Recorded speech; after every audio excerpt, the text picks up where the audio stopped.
आप देख रहे हैं प्रवासी संदेश। नमस्कार, मैं मौसमी चंद्रा और आज मैं आपको जो कहानी सुनाने जा रही हूँ उसका शीर्षक है अधूरा इश्क। जैसा कि नाम से ही जाहिर है ये एक लव स्टोरी है, तो शुरू करते हैं। Happy birthday bestie. वृंदा ने जैसे ही दरवाज़ा खोला, समीर उसके मनपसंद फूल रजनीगंधा लिए मुस्कुरा रहा था। मुझे लगा था तुम ही होगे, अंदर आओ, वृंदा ने कहा। अभी नहीं, जल्दी में हूँ, शाम में पक्का मिलता हूँ, कहकर समीर ने एक बड़ा सा पैकेट उसके हाथ में पकड़ा दिया। वृंदा ने पूछा, क्या है?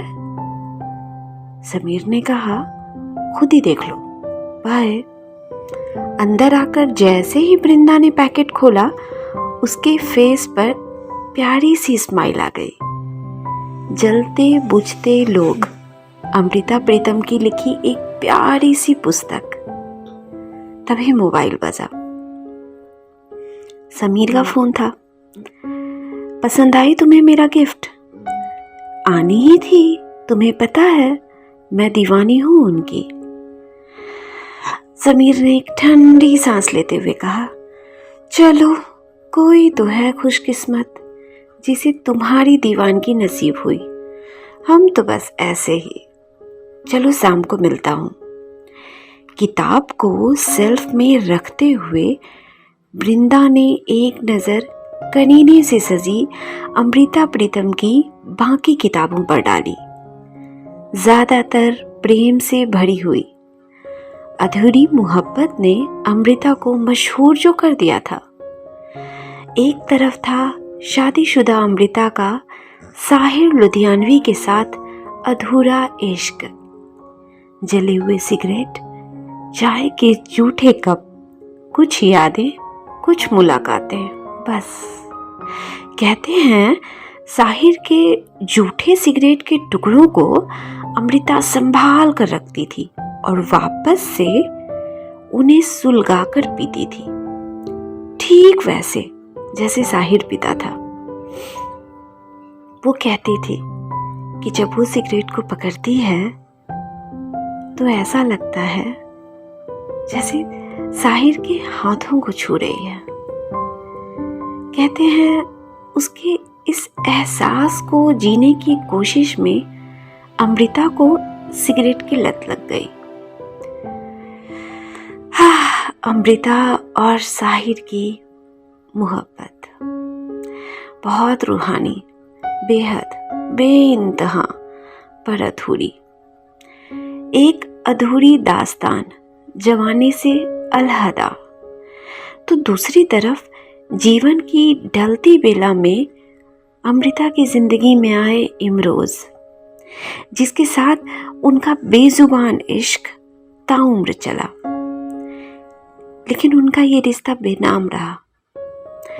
अमृता की हमेशा ये शिकायत थी। वो हमेशा इमरोज से कहती थी कि ऐ जिंदगी, तुम मुझे जीवन की शाम में क्यों मिले? मिलना था तो दोपहर में मिलते। दोनों ने कभी नहीं कहा कि वो एक दूसरे से इतना प्यार करते हैं, लेकिन वो एक दूसरे से कितना जुड़े थे इसका अंदाजा इसी से लगा सकते हैं। अमृता कहीं नहीं जाती थी। एक बार उनके मित्र ने पूछा, भाई तुम लोग कहीं नहीं जाते हो, करते क्या हो दिन भर? तो अमृता ने हंसकर कहा, गल्ला यानी बातें। उफ, इश्क क्या इतना भी हसीन हो सकता है? सच में प्यार महसूस करने की चीज है, बोलने की नहीं। एक दूसरे का एहसास, उसका ख्याल, उसके सुख दुख में साथ देना ही प्यार है। सच्चे प्रेम की तलाश में भटकती अमृता को वो प्यार मिला भी, पर बहुत देर से। वृंदा ने किताब के ऊपर बने उनकी तस्वीर पर हाथ फिराया। कितने खुशनसीब हो तुम, कम से कम तुम्हारे प्रेम की दुनिया ने कद्र तो की। अमर हो गया तुम्हारा इश्क। आज की नई पीढ़ी जो कपड़ों की तरह गर्लफ्रेंड बॉयफ्रेंड बदलती है, वो क्या समझेगी तुम्हारी मोहब्बत को अमृता। और एक मैं हूँ, वृंदा ने ठंडी सांस लेते हुए खुद से कहा। जिसे प्यार किया उससे शादी नहीं हुई, और जिसे शादी हुई उसने कभी मुझसे प्यार ही नहीं किया। उनका रिश्ता किसी तरह 14 साल चला, फिर उसके पति ने किसी और के साथ आगे बढ़ना तय किया, वृंदा की जिंदगी को बीच मझधार में छोड़कर। ऐसे में समीर उसकी जिंदगी में आया, जो उससे प्यार करता था, उसकी परवाह करता था, उसकी हर छोटी बड़ी खुशी का ध्यान रखता था।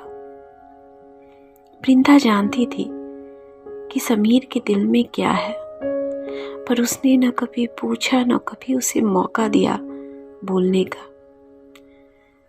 वह इस मोहब्बत को किसी बंधन में नहीं बांधना चाहती थी। जितने लम्हे मिले साथ के, बस उनको चुन लेना चाहती थी।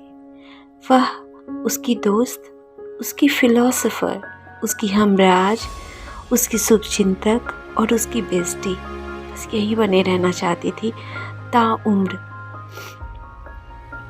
उसे डर था कि अगर इस रिश्ते को भी कोई नाम देगी तो यह रिश्ता भी उससे छिन जाएगा। अमृता प्रीतम ने लिखा था, जिंदगी आपसे उस चीज़ का इम्तिहान लेती है जो आपके पास होता है। मेरे अंदर इश्क था। अगर किसी के साथ कोई शिरा जोड़ लेना प्यार है, तो आज़ादी सारे बंधन तोड़कर उन्मुक्त हवा में उड़ने जैसा है। पर वृंदा ने प्यार और आज़ादी दोनों को जोड़कर अपनी ज़िंदगी और चटक बना दी थी।